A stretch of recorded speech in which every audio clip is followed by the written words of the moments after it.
ಶಿರಸಿ ನಗರದ ಅಬಕಾರಿ ಇಲಾಖೆಯಲ್ಲಿರುವ ನಾಗಚೌಡೇಶ್ವರಿ ದೇವಸ್ಥಾನದಲ್ಲಿ ಶ್ರೀ ನಾಗಚೌಡೇಶ್ವರಿ ದೇವರ ವಾರ್ಷಿಕ ವರ್ಧಂತಿ ಉತ್ಸವವು ನೆರವೇರಿತು. ಹೋಮ ಹವನಗಳ ಮೂಲಕ ದೇವರಿಗೆ ವಿಶೇಷ ಪೂಜೆಯನ್ನು ಸಲ್ಲಿಸಲಾಯಿತು. ಇನ್ನು ವಾರ್ಷಿಕೋತ್ಸವದ ಪ್ರಯುಕ್ತ ಶ್ರೀ ಗಣಪತಿ ಪೂಜೆ, ದುರ್ಗಾ ಶಾಂತಿ ಪೂಜೆ, ನಾಗಮಾಲಾ ಮಂತ್ರ ಹವನ ಇನ್ನಿತರ ಧಾರ್ಮಿಕ ಕಾರ್ಯಕ್ರಮಗಳು ಜರುಗಿತು. ಶಾಲಿವಾಹನ ಗತಶಕೆ 1946ನೆಯ ಕ್ರೋಧಿ ನಾಮ ಸಂವತ್ಸರದ ಮಾಘ ಶುಕ್ಲ ದಿನದಂದು ಸಡಗರ ಸಂಭ್ರಮದ ಜೊತೆಗೆ ವಿಜೃಂಭಣೆಯಿಂದ ನೂರಾರು ಭಕ್ತರು ಸೇರಿ ದೇವರಿಗೆ ಪೂಜೆ ಪುನಸ್ಕಾರ ಸಲ್ಲಿಸಿದರು. ಇನ್ನು ಬಂದಂತಹ ಎಲ್ಲಾ ಭಕ್ತಾದಿಗಳು ಸರದಿ ಸಾಲಿನಲ್ಲಿ ನಿಂತು ಅನ್ನ ಪ್ರಸಾದ ಸ್ವೀಕರಿಸಿ ಶ್ರೀ ದೇವರ ಕೃಪೆಗೆ ಪಾತ್ರರಾದರು. ಇನ್ನು ಈ ವೇಳೆ ಪ್ರಮುಖರಾದ ವಿಶ್ವನಾಥ್ ಭಟ್, ಭೀಮಾ ನಾಯ್ಕ್, ಅಬಕಾರಿ ಇನ್ಸ್ಪೆಕ್ಟರ್ ಮಹೇಂದ್ರ ಎಸ್ ನಾಯ್ಕ್, ಮಂಜು ಕುಮಾರ್ ನಾಯ್ಕ್, ಅಬಕಾರಿ ಉಪನಿರೀಕ್ಷಕರಾದ ತಿಮ್ಮಪ್ಪ ಗೊಂಡ, ಡಿಎನ್ ಶಿರ್ಸಿಕರ್, ಎನ್ಕೆ ವೈದ್ಯ, ಮೋಹನ್ ಮೊಗೇರ್, ಪ್ರಸನ್ನ ನೇತ್ರಕರ್, ಶ್ರೀಕಾಂತ್ ಜಾಧವ್, ಸವಿತಾ ಲಂಕೇಶ್, ಕುಮಾರೇಶ್ವರ್ ಅಂಗಡಿ, ಬಸವರಾಜ್ ಒಂಟಿಗೋಡಿ ಸೇರಿದಂತೆ ಸಿಬ್ಬಂದಿ ವರ್ಗದವರು ಉಪಸ್ಥಿತರಿದ್ದರು.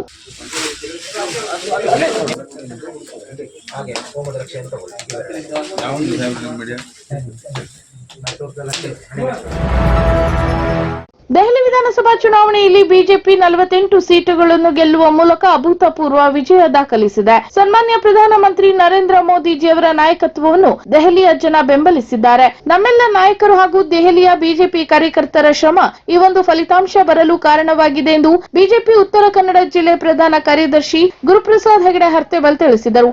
ಅವರು ಶಿರಸಿ ಅಂಚೆ ಕಚೇರಿ ವೃತ್ತದಲ್ಲಿ ದೆಹಲಿ ಬಿಜೆಪಿ ವಿಜಯದ ಸಂಭ್ರಮಾಚರಣೆಯಲ್ಲಿ ಪಾಲ್ಗೊಂಡು ಮಾತನಾಡಿದರು. ಇನ್ನು ಪಕ್ಷದ ನಾಯಕತ್ವ ಹಾಗೂ ಕಾರ್ಯಕರ್ತರಿಗೆ ಗೆಲುವಿನ ಅಭಿನಂದನೆಗಳನ್ನು ಸಲ್ಲಿಸಿದರು. ಇನ್ನು ಬಿಜೆಪಿಯ ಡಬಲ್ ಇಂಜಿನ್ ಸರ್ಕಾರ ಬೇಕು ಎಂದು ದೆಹಲಿ ಮತದಾರರು ತೀರ್ಪು ನೀಡಿದ್ದಾರೆ. ಕೇಜ್ರಿವಾಲ್ ಹಾಗೂ ಆಪ್ ಮಾಡಿರುವ ಅವಾಂತರಗಳನ್ನು ಬಿಜೆಪಿ ಸರಿಪಡಿಸಿ ಉತ್ತಮ ಆಡಳಿತವನ್ನು ಬಿಜೆಪಿ ನೀಡಲಿದೆ ಎಂದು ಬಯಸಿ ಈ ಜನಾದೇಶ ನೀಡಿದ್ದಾರೆ ಎಂದು ಅವರು ತಿಳಿಸಿದರು. ಇನ್ನು ಶ್ರೀಯುತ ಅಣ್ಣಾ ಹಜಾರೆ ಅವರ ಆಂದೋಲನವನ್ನು ದುರ್ಬಳಕೆ ಮಾಡಿಕೊಂಡು ಭ್ರಷ್ಟಾಚಾರದ ವಿರುದ್ಧ ಹೋರಾಟ ಮಾಡುತ್ತೇವೆ ಎಂದು ಅಧಿಕಾರ ಹಿಡಿದ ಕೇಜ್ರಿವಾಲ್ ಹೇಗೆ ಸ್ವತಃ ಭ್ರಷ್ಟಾಚಾರದಲ್ಲಿ ಮುಳುಗಿದರು ಎಂಬುದನ್ನು ದೆಹಲಿಯ ಮತದಾರರು ಅರ್ಥ ಮಾಡಿಕೊಂಡು ಈ ತೀರ್ಪು ನೀಡಿದ್ದಾರೆ ಎಂದು ಅಭಿಪ್ರಾಯ ವ್ಯಕ್ತಪಡಿಸಿದರು. ಅಲ್ಲದೆ ಶ್ರೀಯುತ ಅಣ್ಣಾ ಹಜಾರೆ ಅವರು ಮಾಧ್ಯಮಗಳಿಗೆ ಪ್ರತಿಕ್ರಿಯೆ ನೀಡಿದ್ದಾರೆ. ಕೇಜ್ರಿವಾಲ್ ಹಾಗೂ ಆಪ್ ಹೇಗೆ ಸೋಗಲಾಡಿತನ ತೋರಿದೆ ಎಂದು ಅವರು ವಿವರಿಸಿದ್ದಾರೆ ಎಂದರು. ಅಲ್ಲದೆ ಆಪ್ ಸಂಸ್ಥಾಪಕ ಅರವಿಂದ್ ಕೇಜ್ರಿವಾಲ್ ಚುನಾವಣೆಯಲ್ಲಿ ಸೋತಿದ್ದಾರೆ. ಉಪಮುಖ್ಯಮಂತ್ರಿ ಮನೀಶ್ ಸಿಸೋಡಿಯಾ ಕೂಡ ಸೋತಿದ್ದಾರೆ. ಹಾಗಾಗಿ ಈ ಗೆಲುವು ಐತಿಹಾಸಿಕ ಎಂದು ವಿಶ್ಲೇಷಿಸಿದರು. ಅಲ್ಲದೆ ಕಾಂಗ್ರೆಸ್ 00 ಸಾಧನೆ ಮಾಡಿದೆ. 1-0 ರಾಹುಲ್ ಗಾಂಧಿಗೆ, ಇನ್ನೊಂದು 0 ಪ್ರಿಯಾಂಕಾ ವಾದ್ರಾಗೆ ಎಂದು ಕಾಂಗ್ರೆಸ್ ಅವರ ಕಾಲೆಳೆದರು. ಅಲ್ಲದೆ 27 ವರ್ಷಗಳ ನಂತರ ಬಿಜೆಪಿ ದೆಹಲಿಯಲ್ಲಿ ಅಧಿಕಾರ ಹಿಡಿದಿದೆ. ಕಾಂಗ್ರೆಸ್ ಹಾಗೂ ಆಪ್ನ ದುರಾಡಳಿತಗಳ ಪರಿಣಾಮದಿಂದ ದೆಹಲಿಯನ್ನು ಹೊರತಂದು ನಮ್ಮ ಬಿಜೆಪಿಯ ಸರ್ಕಾರ ಅಲ್ಲಿ ಜನಪರವಾದ ಉತ್ತಮ ಆಡಳಿತವನ್ನು ನೀಡಲಿದೆ ಎಂದು ಬಿಜೆಪಿ ಪ್ರಧಾನ ಕಾರ್ಯದರ್ಶಿ ಅವರು ತಿಳಿಸಿದರು. ಇನ್ನು ಅಂಚೆ ವೃತ್ತದ ಬಳಿ ಪಟಾಕಿ ಸಿಡಿಸಿ ಬಿಜೆಪಿ ಶಿರಸಿ ನಗರ ಹಾಗೂ ಗ್ರಾಮೀಣ ಮಂಡಳದ ಕಾರ್ಯಕರ್ತರು ವಿಜಯೋತ್ಸವವನ್ನು ಸಂಭ್ರಮಿಸಿದರು. ನಂತರ ತಾವೇ ಕಸವನ್ನು ಗುಡಿಸಿ ಸ್ವಚ್ಛಗೊಳಿಸಿದರು. ಈ ವೇಳೆ ಶಿರಸಿ ಗ್ರಾಮೀಣ ಮಂಡಳ ಅಧ್ಯಕ್ಷರಾದ ಶ್ರೀಮತಿ ಉಷಾ ಹೆಗಡೆ, ನಗರ ಮಂಡಳ ಪ್ರಧಾನ ಕಾರ್ಯದರ್ಶಿ ಶ್ರೀ ನಾಗರಾಜ್ ನಾಯ್ಕ್, ಮಹಾಂತೇಶ್ ಹಾದಿಮನೆ, ಶಿರಸಿ ನಗರಸಭಾ ಅಧ್ಯಕ್ಷರಾದ ಶ್ರೀಮತಿ ಶರ್ಮಿಳಾ ಮಾದನ್ಗಿರಿ, ಉಪಾಧ್ಯಕ್ಷರಾದ ರಮಾಕಾಂತ್ ಭಟ್, ಎಸ್ಟಿ ಮೋರ್ಚಾ ಜಿಲ್ಲಾಧ್ಯಕ್ಷರಾದ ಶ್ರೀಕಾಂತ್ ಬಳ್ಳಾರಿ, ಜಿಲ್ಲಾ ಕಾರ್ಯಾಲಯ ಕಾರ್ಯದರ್ಶಿ ಶ್ರೀರಾಮ್ ನಾಯ್ಕ್, ಸಾಮಾಜಿಕ ಜಾಲತಾಣದ ಜಿಲ್ಲಾ ಸಂಚಾಲಕ ರವಿಚಂದ್ರ ಶೆಟ್ಟಿ, ಗ್ರಾಮ ಪಂಚಾಯತ್ ಚುನಾಯಿತ ಪ್ರತಿನಿಧಿಗಳ ಒಕ್ಕೂಟದ ಅಧ್ಯಕ್ಷರಾದ ನವೀನ್ ಶೆಟ್ಟಿ, ಪ್ರಮುಖರಾದ ಗಣಪತಿ ನಾಯ್ಕ್, ನಂದನ್ ಸಾಗರ್, ಶ್ರೀಮತಿ ಶಿಲ್ಪಾ ಭಾಸ್ಕರ್ ನಾಯ್ಕ್, ಹರೀಶ್ ಪಾಲೇಕರ್, ವಿಜಯ ಶೆಟ್ಟಿ, ಆನಂದ್ ಗಾಂವ್ಕರ್, ರವಿ ಗಾಂವ್ಕರ್, ನಾಗರಾಜ್ ನಾಯ್ಕ್, ಸುದರ್ಶನ್ ವೈದ್ಯ ಸೇರಿದಂತೆ ನಗರಸಭಾ ಸದಸ್ಯರು, ನಗರ ಹಾಗೂ ಗ್ರಾಮೀಣ ಮಂಡಳ ಕಾರ್ಯಕರ್ತರು ಉಪಸ್ಥಿತರಿದ್ದರು. The Totgars cooperative sales society limited Sirsi ಪ್ರಧಾನ ಕಚೇರಿ ಆವರಣದಲ್ಲಿ ಶನಿವಾರದಂದು ಮಧ್ಯಾಹ್ನ ಸಂಘದ ಹಿರಿಯ ನಿಷ್ಠಾವಂತ ಸದಸ್ಯರ ಸನ್ಮಾನ ಸಮಾರಂಭವನ್ನು ಹಮ್ಮಿಕೊಳ್ಳಲಾಗಿತ್ತು. ಈ ವೇಳೆ ಸಂಘದ 52 ಜನ ಹಿರಿಯ ಸದಸ್ಯರು, 5 ಜನ ನಿವೃತ್ತ ಸಿಬ್ಬಂದಿಗಳು, 2 ಹಿರಿಯ ಕಾರ್ಮಿಕರು ಹಾಗೂ ಓರ್ವ ಅಡಿಕೆ ವ್ಯಾಪಾರಸ್ಥರನ್ನು ಗೌರವ ಪೂರ್ವಕವಾಗಿ ಸನ್ಮಾನಿಸಲಾಯಿತು. ಅಂತೆ ಸಂಘದೊಂದಿಗೆ ಉತ್ತಮ ವ್ಯಾವಹಾರಿಕ ಸಂಬಂಧ ಹೊಂದಿರುವ ಶಿರಸಿ ತಾಲೂಕಿನ 40 ಪ್ರಾಥಮಿಕ ಕೃಷಿ ಪತ್ತಿನ ಸಹಕಾರ ಸಂಘಗಳಿಗೆ ಉತ್ತಮ ಸಹಕಾರ ಸಂಘ ಪ್ರಶಸ್ತಿ ಮತ್ತು ಪ್ರೋತ್ಸಾಹ ಧನ ಸರ್ಟಿಫಿಕೇಟ್ ನೀಡಿ ಗೌರವಿಸಲಾಯಿತು. ಇನ್ನು ಸಮಾರಂಭಕ್ಕೆ ಮುಖ್ಯ ಅತಿಥಿಗಳಾಗಿ ಆಗಮಿಸಿದ್ದ ನಗರಸಭಾ ಅಧ್ಯಕ್ಷರಾದ ಶ್ರೀಮತಿ ಶರ್ಮಿಳಾ ಮಾದನ್ಗೆರೆ ಅವರು ಮಾತನಾಡಿ, ಸಂಘದ ವತಿಯಿಂದ ಆಯೋಜಿಸಲಾಗಿರುವ ಸುಗ್ಗಿ ಸಂಭ್ರಮ ಮತ್ತು ಹಿರಿಯ ಸದಸ್ಯರ ಸನ್ಮಾನದ ಕುರಿತು ಮೆಚ್ಚುಗೆ ವ್ಯಕ್ತಪಡಿಸಿದರು. ಇನ್ನು ಸಂಘ ಸಂಸ್ಥೆಗಳನ್ನು ಆಡಳಿತಾತ್ಮಕವಾಗಿ ಅಭಿವೃದ್ಧಿ ಪಥದಲ್ಲಿ ತೆಗೆದುಕೊಂಡು ಹೋಗಲು ಎದುರಾಗುವ ಸಮಸ್ಯೆಗಳು ಹಾಗೂ ಸಮರ್ಥ ನಿರ್ವಹಣೆಯ ಕುರಿತು ಮಾತನಾಡಿ ಎಲ್ಲಾ ಕಾರ್ಯಕ್ರಮಗಳಿಗೂ ಶುಭ ಹಾರೈಸಿದರು. ನಂತರ ಟಿಎಸ್ಎಸ್ ಅಧ್ಯಕ್ಷರಾದ ಗೋಪಾಲಕೃಷ್ಣ ವೈದ್ಯ ಅವರು ಪ್ರಾಸ್ತಾವಿಕವಾಗಿ ಪರವಾಗಿ ಹಾಗೂ ಅಧ್ಯಕ್ಷ ಸ್ಥಾನದಿಂದ ಮಾತನಾಡಿ 4-5 ದಶಕಗಳಿಂದ ಸಂಘದೊಂದಿಗೆ ವ್ಯವಹರಿಸಿ ಅವಿನಾಭಾವ ಸಂಬಂಧ ಹೊಂದಿ ಸಂಘದ ಆಧಾರ ಸ್ತಂಭದಂತೆ ನಿಂತು ಅಭಿವೃದ್ಧಿಗೆ ಕಾರಣೀಕರ್ತರಾದ ಸದಸ್ಯರನ್ನು ಪ್ರಾಮಾಣಿಕವಾಗಿ ಕೆಲಸ ನಿರ್ವಹಿಸಿ ಸಂಘದ ಧ್ಯೇಯೋದ್ದೇಶಗಳ ಸಫಲತೆಗೆ ಶ್ರಮಿಸಿದ ಸಿಬ್ಬಂದಿಗಳನ್ನು ಅಡಿಕೆ ಖರೀದಿ ಪ್ರಕ್ರಿಯೆಯಲ್ಲಿ ಭಾಗವಹಿಸುವ ವರ್ತಕರನ್ನು ಕಾರ್ಮಿಕರನ್ನು ಸನ್ಮಾನಿಸಲು ಅತ್ಯಂತ ಹರ್ಷವೆನಿಸುತ್ತದೆ ಎಂದರು. ಇನ್ನು ಸನ್ಮಾನಿತರ ಪರವಾಗಿ ಮಾತನಾಡಿದ ನಾರಾಯಣ್ ಭಟ್ ಹಂದಿಮನೆ, ಎಸ್ಜಿ ಹೆಗಡೆ ಊರ್ತೋಟ ಅವರು ಸಂಘದ ಈ ಕಾರ್ಯವನ್ನು ಶ್ಲಾಘಿಸಿದರು. ಅಲ್ಲದೆ ಸುಗ್ಗಿ ಸಂಭ್ರಮದ ಅಂಗವಾಗಿ ಆಯೋಜಿಸಲಾಗಿದ್ದ ಲಕ್ಕಿ ಡಿಪ್ ನಲ್ಲಿ ಫೆಬ್ರವರಿ 7ರ ಖರೀದಿಯ ಮೇಲಿನ ಅದೃಷ್ಟಶಾಲಿ ವಿಜೇತರ ವಿವರಗಳನ್ನು ತಂತ್ರಜ್ಞಾನದ ಸಹಾಯದಿಂದ ಆಯ್ಕೆ ಮಾಡಿ ಪ್ರಕಟಿಸಲಾಯಿತು. ರವೀಂದ್ರ ಗೋಪಾಲಕೃಷ್ಣ ಹೆಗಡೆ ತ್ಯಾಗಲಿ ಪ್ರಥಮ ಬಹುಮಾನ ಟ್ರೋಲಿ ಬ್ಯಾಗ್, ಗಣೇಶ್ ಬಾಲಕೃಷ್ಣ ಹೆಗಡೆ ಇಟಗುಳಿ ದ್ವಿತೀಯ ಬಹುಮಾನದಲ್ಲಿ ಸೊನಾಟಾ ವಾಚ್, ಉಮಾ ಅಶೋಕ್ ಪಾಟೀಲ್ ತೃತೀಯ ಬಹುಮಾನದಲ್ಲಿ electric kettle, KS Ashok Rao ಚತುರ್ಥ ಬಹುಮಾನವಾಗಿ ಗ್ಯಾಸ್ ಸೆಟ್, ವಿಶ್ವನಾಥ್ ಅಂಬಿಗ ಹಿತ್ತಾಳೆ ದೀಪ 5ನೇ ಬಹುಮಾನವಾಗಿ ತಮ್ಮದಾಗಿಸಿಕೊಂಡರು. ಇನ್ನು ಎಲ್ಲಾ ಲಕ್ಕಿ ಡಿಪ್ ವಿಜೇತರನ್ನು ಸಂಘದ ವತಿಯಿಂದ ಅಭಿನಂದಿಸಲಾಯಿತು. ಇನ್ನು ಸೊಸೈಟಿ ಕಂಪನಿಯ ಖರೀದಿಯ ಮೇಲಿನ ಉಡುಗೊರೆ 5 ಫಾಸ್ಟ್ಯಾಗ್ ವಾಚ್ನ ಲಕ್ಕಿ ಡಿಪ್ ಅನ್ನು ವಿಜೇತರಿಗೆ ವಿತರಿಸಿದರು.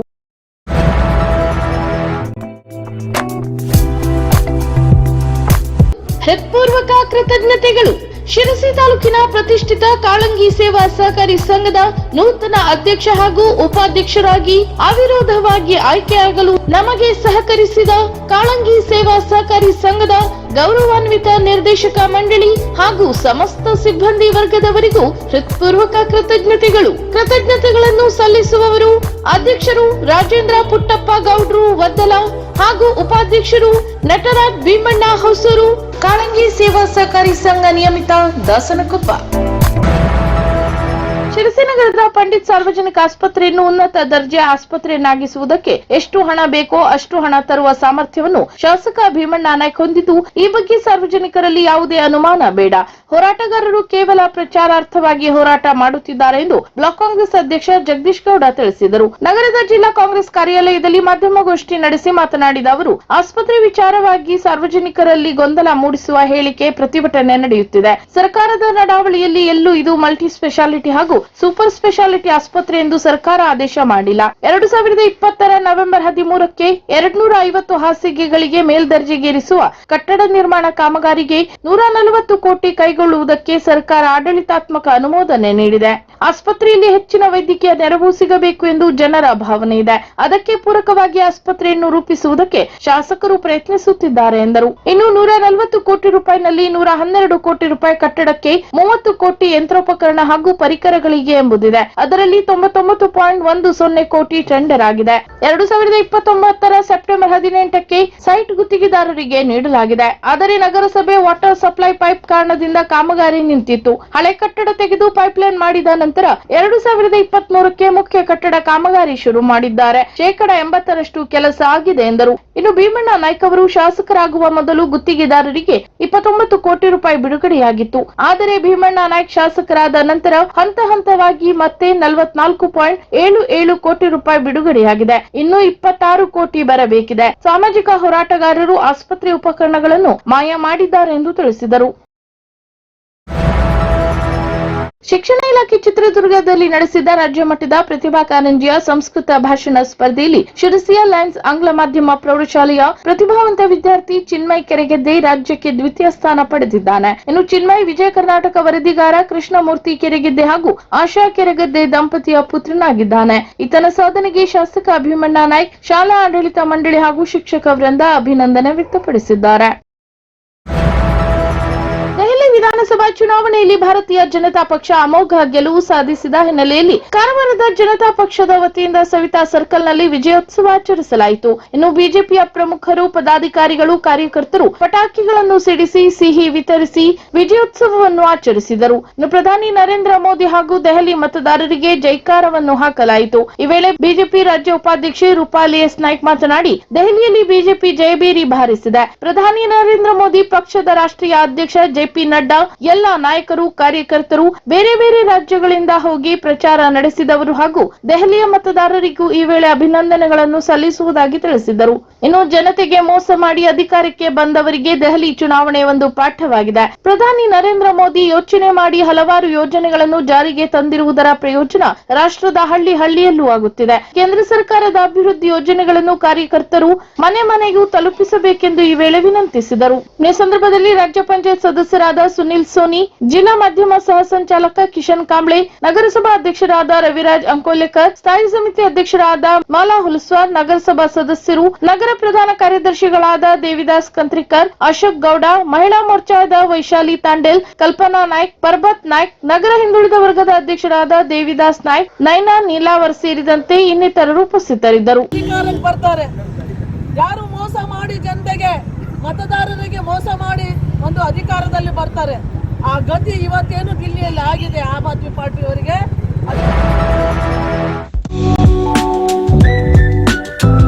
ಮೌಲ್ಯವರ್ಧಿತ ಬೇವಿನ ಹಿಂಡಿಯುಕ್ತ ಪೋಷಕಾಂಶ ಭರಿತ ಟಿಎಂಎಸ್ ಭೂಸುರಕ್ಷಾ ಸಾವಯವ ಗೊಬ್ಬರ. ಭೂಸುರಕ್ಷಾ ಸಾವಯವ ಗೊಬ್ಬರವು ಮಣ್ಣಿನ ನೈಸರ್ಗಿಕ ರಚನೆಯನ್ನು ಕಾಪಾಡಿ ಮಣ್ಣಿನ ಜೈವಿಕ ಆರೋಗ್ಯವನ್ನು ವೃದ್ಧಿಸಿ ಗಿಡಗಳ ಬೇರಿನ ಬೆಳವಣಿಗೆಯನ್ನು ಹೆಚ್ಚಿಸುತ್ತದೆ. ಅಲ್ಲದೆ ಮಣ್ಣಿನ ನೀರು ಹಿಡಿದಿಟ್ಟುಕೊಳ್ಳುವ ಸಾಮರ್ಥ್ಯವನ್ನು ವೃದ್ಧಿಸಿ ಅಡಿಕೆಗೆ ಬೇಕಾಗುವ ಪ್ರಮುಖ ಸೂಕ್ಷ್ಮ ಪೋಷಕಾಂಶಗಳಾದ ಜಿಂಕ್ ಮತ್ತು ಬೋರಾನ್ಗಳನ್ನು ಹೆಚ್ಚಿನ ಪ್ರಮಾಣದಲ್ಲಿ ಹೊಂದಿದ್ದು ಸಾರಜನಕ, ರಂಜಕ ಹಾಗೂ ಪೊಟ್ಯಾಷ್ ಪ್ರಮಾಣ ಸಹ ಅಧಿಕವಾಗಿದೆ. ಬೇವಿನ ಹಿಂಡಿ ಹಾಗೂ ಸೂಕ್ಷ್ಮಾಣು ಜೀವಿಗಳಿಂದ ಸಮೃದ್ಧಗೊಂಡಿರುವ ಟಿಎಂಎಸ್ ಭೂಸುರಕ್ಷಾ ಸಾವಯವ ಗೊಬ್ಬರ ಬಳಸಿ ಅಧಿಕ ಇಳುವರಿ ಪಡೆಯಿರಿ. ಸಂಪರ್ಕಿಸಿರಿ ಟಿಎಂಎಸ್ ಶಿರಸಿ ಕೃಷಿ ವಿಭಾಗ. Mobile number 9482844422.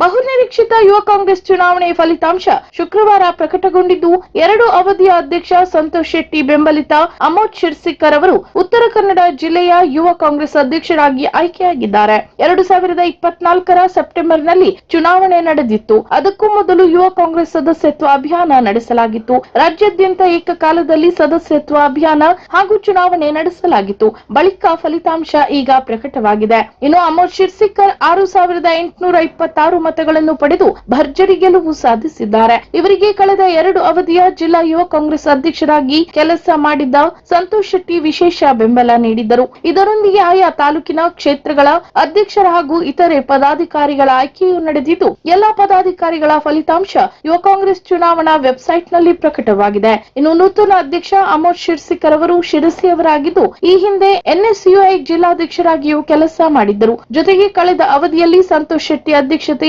ಯುವ ಕಾಂಗ್ರೆಸ್ ಪ್ರಧಾನ ಕಾರ್ಯದರ್ಶಿಯಾಗಿ ಕೆಲಸ ಮಾಡಿದ್ದರು ಎಂಬುದು ಇಲ್ಲಿ ಉಲ್ಲೇಖನೀಯ. ಚಿತ್ರದುರ್ಗದಲ್ಲಿ ನಡೆದ ರಾಜ್ಯ ಮಟ್ಟದ ಪ್ರತಿಭಾ ಕಾರಂಜಿಯಲ್ಲಿ ಸೆಂಟ್ ಆಂಥೋನಿ ಆಂಗ್ಲ ಮಾಧ್ಯಮ ಪ್ರೌಢಶಾಲೆಯ ಶಿರಸಿ ವಿದ್ಯಾರ್ಥಿನಿ ಬಿಂದು ಜಗದೀಶ್ ಜೈವಂತ್ ಚಿತ್ರಕಲಾ ಸ್ಪರ್ಧೆಯಲ್ಲಿ 2ನೇ ಸ್ಥಾನವನ್ನು ಪಡೆದುಕೊಂಡು ಶಾಲೆಗೆ ಹಾಗೂ ಶಿರಸಿ ಶೈಕ್ಷಣಿಕ ಜಿಲ್ಲೆಗೆ ಕೀರ್ತಿಯನ್ನು ತಂದಿದ್ದಾಳೆ. ವಿದ್ಯಾರ್ಥಿನಿಯ ಸಾಧನೆಗೆ ಶಾಲೆ ಮುಖ್ಯಾಧ್ಯಾಪಕರು, ಆಡಳಿತ ಮಂಡಳಿ, ಶಿಕ್ಷಕರು ಹಾಗೂ ಶಿಕ್ಷಕೇತರ ಸಿಬ್ಬಂದಿಗಳು ಹರ್ಷವನ್ನು ವ್ಯಕ್ತಪಡಿಸಿದ್ದಾರೆ. The Totgars cooperative sales society limited ಪ್ರಧಾನ ಕಚೇರಿ ಆವರಣದಲ್ಲಿ ಫೆಬ್ರವರಿ 8ರ ಶನಿವಾರ ಬೆಳಿಗ್ಗೆ ಸಂಘದ ಸದಸ್ಯರ ಪ್ರತಿಭಾನ್ವಿತ ಮಕ್ಕಳಿಗೆ ವಿದ್ಯಾರ್ಥಿ ವೇತನ ವಿತರಣಾ ಸಮಾರಂಭವನ್ನು ಹಮ್ಮಿಕೊಳ್ಳಲಾಗಿತ್ತು. ಇದರಲ್ಲಿ ಎಸ್ಎಸ್ಎಲ್ಸಿ, ದ್ವಿತೀಯ ಪಿಯುಸಿ, ಪದವಿ, ಸ್ನಾತಕೋತ್ತರ ಪದವಿ ಹಾಗೂ ಪ್ರೊಫೆಷನಲ್ ಕೋರ್ಸ್ಗಳಲ್ಲಿ ಹೆಚ್ಚು ಅಂಕ ಗಳಿಸಿದ 376 ಮಕ್ಕಳಿಗೆ ಒಟ್ಟು 9,57,100 ರೂಪಾಯಿ ಮೊತ್ತದ ವಿದ್ಯಾರ್ಥಿ ವೇತನ ವಿತರಿಸಲಾಯಿತು. ಟಿಎಸ್ಎಸ್ ಉಪಾಧ್ಯಕ್ಷ ಮಹಾಬಲೇಶ್ವರ ಎನ್ ಭಟ್ ತೋಟಿಮನೆ ಪ್ರಾಸ್ತಾವಿಕವಾಗಿ ಮಾತನಾಡಿ, ವಿದ್ಯಾರ್ಥಿ ಜೀವನದ ಮಹತ್ವ, ಸಂಘ ಸಂಸ್ಥೆಯಿಂದ ಶಿಕ್ಷಣಕ್ಕೆ ಉತ್ತೇಜಿಸುತ್ತಿರುವುದು, ಒಳ್ಳೆಯ ಸಂಸ್ಕಾರಗಳನ್ನು ಹೊಂದುವುದು ಮತ್ತು ಉತ್ತಮ ಭವಿಷ್ಯ ರೂಪಿಸಿಕೊಳ್ಳುವ ವಿಚಾರವಾಗಿ ಅತ್ಯಂತ ಮಾರ್ಮಿಕವಾಗಿ ವಿದ್ಯಾರ್ಥಿಗಳ ಮನ ಮುಟ್ಟುವಂತೆ ಮಾತನಾಡಿದರು.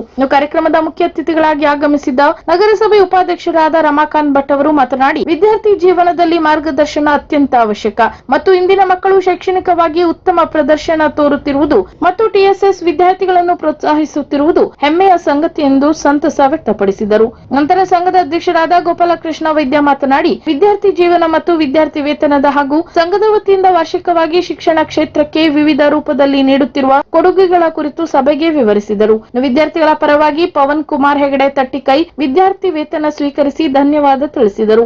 ಪಾಲಕರ ಪರವಾಗಿ ದಿನೇಶ್ ಭಾಗವತ್ ಶಿರ್ಸಿ, ಲಕ್ಷ್ಮಣ್ ನಾಯ್ಕ್ ಸಿದ್ದಾಪುರ ಹಾಗೂ ಇನ್ನು ಹಲವರು ಮಾತನಾಡಿ ಸಂಘದ ಕಾರ್ಯವನ್ನು ಕೊಂಡಾಡಿದರು. ಈ ವೇಳೆ ಸಂಘದ ಸಿಬ್ಬಂದಿ ಉದಯ ಹೆಗಡೆ ಹುಲ್ಸ್ವಾರಿ, ಟಿಎಸ್ಎಸ್ ನಿರ್ದೇಶಕ ಅಶೋಕ್ ಗೌರೀಶ್ ಹೆಗಡೆ, ಟಿಎಸ್ಎಸ್ ನಿರ್ದೇಶಕಿ ಶ್ರೀಮತಿ ನಿರ್ಮಲಾ ರಾಘವ್ ಹೆಗಡೆ, ಟಿಎಸ್ಎಸ್ನ ಪ್ರಧಾನ ವ್ಯವಸ್ಥಾಪಕ ಗಿರೀಶ್ ಹೆಗಡೆ ಸೇರಿದಂತೆ ಟಿಎಸ್ಎಸ್ ಆಡಳಿತ ಮಂಡಳಿ ಸದಸ್ಯರು, ಸಿಬ್ಬಂದಿಗಳು ಹಾಜರಿದ್ದರು.